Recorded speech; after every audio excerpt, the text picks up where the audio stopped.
Saya tidak menyalahkan Kanjeng Nabi, malah saya acungkan jempol Kanjeng Nabi. Nabi ini cerdas banget ini. Andaikan sholat itu diseragamkan, tentu kita akan menghadapi kesulitan. Mungkin ada sholat yang mudah dilakukan di suatu tempat akan sulit di tempat yang lain.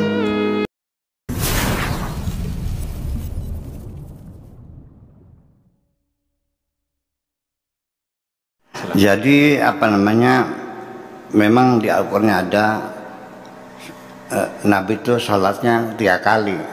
Ana al-laili di tengah malam, wa atrafan nahar, berarti pagi sama sore sama tengah malam.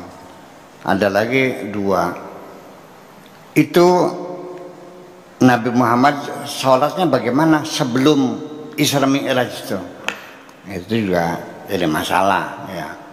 Apakah ada rukunya, apa ada sujudnya, apakah cukup begini saja ya sholatnya, atau dengan begini berbagai macam isyarat-isyarat dalam ibadah agama-agama yang lain ya.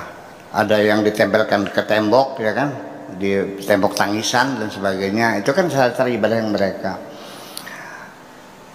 Sampai sekarang orang menyatakan, Nabi mengatakan, "Shollu kama ra'aitumuni usalli." Sholatlah seperti yang kau melihat aku. Siapa yang melihat Rasul sholat langsung tuh lalu bercerita? Ternyata ini versinya macam-macam. Ya, dari takbirnya saja Pak Agus, ada yang di atas kepala, ada Allahu Akbar jempolnya di atas telinga, ada lagi Allahu Akbar jempolnya di bawah telinga, ada lagi Allah tangannya menjelek kipak, ada lagi Allahu Akbar digoyang-goyang. Selesai takbir kemudian ada yang sedekap, ada yang selonjor, yang sedaknya ada yang di dada, ada yang di atas perut, ada yang menutupi pusar, ada yang santai, ada sambil pegang kantong, barangkali ada copet begini. Ada yang baca Fatihah, ada yang tidak baca Fatihah. Ada yang baca Fatihah tanpa basmalah, ada yang baca Fatihah dengan basmalahnya, ada yang baca basmalahnya pelan, ada yang keras, ada yang sampai tahiyatnya ada yang digoyang-goyang, ada yang tidak, ada yang asyhadu langsung ngacung, ada yang asyhadu alla ilaha illallah. Nah, ketika versi berbeda-beda, kesimpulan saya berarti mereka sama-sama tidak pernah melihat langsung. Artinya terputus ceritanya, wallahu a'lam Nabi sholatnya seperti apa. Jadi semua itu adalah hasil ijtihad. Hasil ijtihad dari kajian-kajian tekstual. Nah, kenapa terjadi demikian? Dugaan saya mudah-mudahan tepat. Andaikan Kanjeng Nabi itu selama dia hidup, dia melakukan latihan sholat bersama, atau juga melakukan penyeragaman sholat seperti paskibra ya, dilatih paskibra dari mulai balik kanan gerak, hormat bendera, sampai di ini pas harus di atas pelipis di sini ya, di atas hormat. Bagaimana dia membuka itu, dia latih sampai langkah per langkah, pasti akan seragam karena ada latihan bersama, ada penyeragaman. Al-Quran saja bisanya seragam karena naskah aslinya dibakar semua Sayyidina Utsman kan, harus ini Mushaf Utsmani. Nah, ternyata sholat kan tidak seragam karena Nabi tidak melakukan diklat, penataran, latihan bersama dan penyeragaman. Ya, kenapa demikian? Saya tidak menyalahkan Kanjeng Nabi, malah saya acungkan jempol Kanjeng Nabi. Nabi ini cerdas banget ini. Andaikan sholat itu diseragamkan, tentu kita akan menghadapi kesulitan. Mungkin ada sholat yang mudah dilakukan di suatu tempat akan sulit di tempat yang lain. Lah, Di sana wudhunya harus pakai air panas. Di daerah-daerah Eropa di musim dingin. Di Katulistiwa kita nyaman, enak. Bayangkan kalau wudhunya itu diharamkan air panas.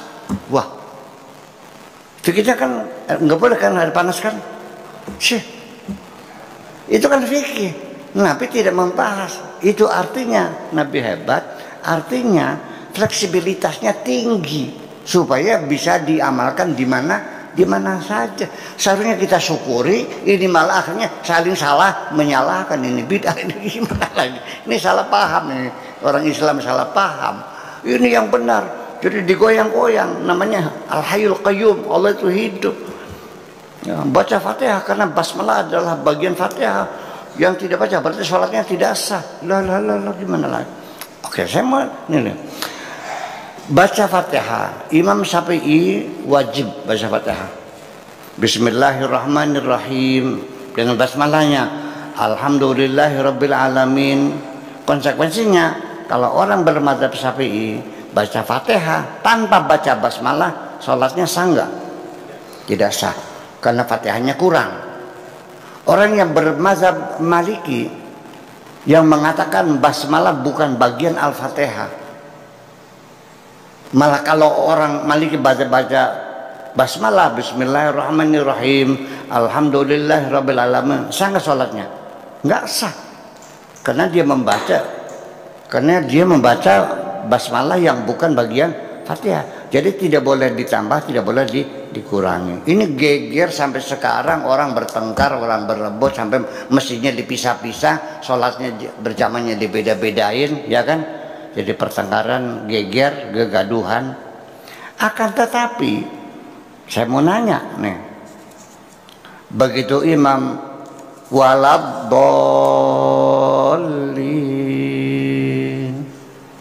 amin, seluruh dunia baca amin. Saya mau nanya, amin bagian Fatihah bukan? Ternyata kan persoalannya. Jadi gimana nih? Amin bukan Fatihah, tidak ada yang membahas basmalah, akhirnya jadi pertengkaran. Nah itu maksud saya, ya sudahlah, Tuhan kita sama, Allah, Nabi kita sama, Muhammad Shallallahu Alaihi Wasallam, kita punya sama. Ya udahlah, jangan bertengkar sih. Bahkan sekedar bertengkar nggak ada masalah. Ini kan saling bunuh membunuh, saling musnah memusnahkan. Korbannya kan kita. Yaman sekarang berdarah-darah, iya kan? Irak hancur lebur, Syria porak-poranda, Libya pecah belah, Indonesia, Mesir bolak-balik dan sebagainya. Yang membunuh mereka sama umat Islam saling membunuh kok. Kok aneh, saya mau gitu sih. Bisa enggak sih itu berhenti bertengkar? Jangan mengklaim bahwa mazhabmu yang paling benar. Sekarang di Indonesia ada orang yang mengatakan aku tidak bermazhab, wah langsung dibully itu. Betul nggak? Tidak bermazhab. Memangnya Nabi mazhabnya apa? Nah itu persoalannya apa? Jadi kita kembali bahwa agama Islam yang kita terima sekarang ini ada proses peradaban umat Islam, ya kan? Yang pernak-perniknya, seluk-beluknya, antropologinya, sosiologinya, ekonominya, politiknya, semuanya berpengaruh sampai sekarang ini. Ya kan seperti itu. Tapi saya tetap harus menjaga kanjeng Nabi, bukan Nabi lalai, tidak mengadakan latihan bersama dan penyeragaman sholat, tetapi justru maksud Nabi biarkan agak sholat itu dilakukan secara fleksibel sehingga bisa dilakukan di mana saja dan dengan nyaman. Saya kira mungkin begitu jawaban saya. Terima kasih.